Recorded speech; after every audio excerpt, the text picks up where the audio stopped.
মাশাল্লাহ মাশাল্লাহ। আসসালামু আলাইকুম। তো আজকে আমাদের বাসায় বানানো হইতাছে পাকিস্তানের কুখ্যাত বিরিয়ানি, আলু বিরিয়ানি। ঠিক আছে, অনেক মজার খাবার। অবশ্যই আপনাদের সাথে শেয়ার করা হবে। এখন মশলা, সকল ধরনের মশলা যা লাগে সবকিছু ডাইলে দেওয়া হয়েছে। এখন কষানো হবে। কষানোর পরে পাকিস্তানি ভাইয়েরা আছে, আমি একটু লাড়াছাড়া দিতেছি আর কি, বাস।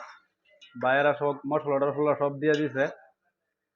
আর কিছুক্ষণের ভিতরে চাউল ডালা হবে। তো অনেক মজা করে খামো আমরা, কারণ আমরা কোনো সময় আলু বিরিয়ানি খাইছি না। বাইকের সাথে থাকি দেখে এখন মনে করেন যে এটা আইটেমটা বানানো শিখতেছে। অবশ্যই আমরা দেশে যাই বানায় খাবো আলু বিরিয়ানি। তো সেই রকম মজা হবে। ওই যে বাইরে চাউল দইতেছে, ঠিক আছে।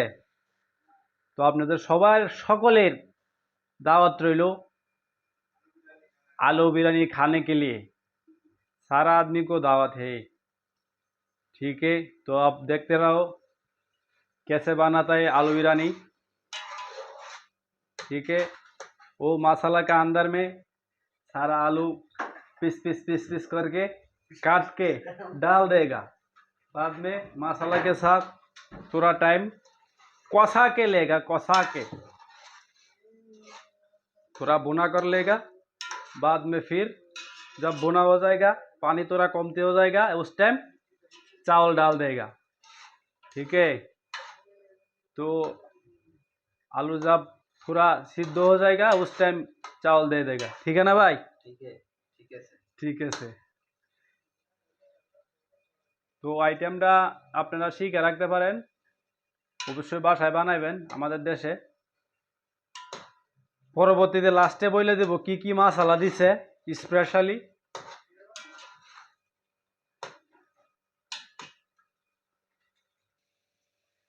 এখন चावल देवा देवा হইব, ठीक है। ये जो अभी चावल दे रहा है, इसके अंदर चावल दे देगा। अभी चावल दे के थोड़ा लारा सारा मार के ढक के दे देगा, ढकना दे देगा ऊपर में। सही है ना भाई? सही है भाई। तो फिर जब चावल वो बिरयानी हो जाएगा, आलू बिरयानी, सारा आदमी को इंशाल्लाह देखेगा। तो अभी ढकना ढक दे, ऊपर दे के बंद करके रख देगा ऐसे, ठीक है। এই যে এখন মাশাআল্লাহ পানি কমে যাইতেছে, ঠিক আছে। পানি যখন শুকায় দেব সেই রকম একটা টেস্ট আইবে ইনশাআল্লাহ, দেখতে থাকেন। মাশাআল্লাহ মাশাআল্লাহ, লাস্ট পর্যন্ত কিন্তু এই যে হয়ে গেছে। এখন আমরা খায়া ফেলামো, ঠিক আছে। সকলেই জিবরা বাইরান আমরা খামো, ঠিক আছে। ভালো থাকবেন সবাই। সালামু আলাইকুম।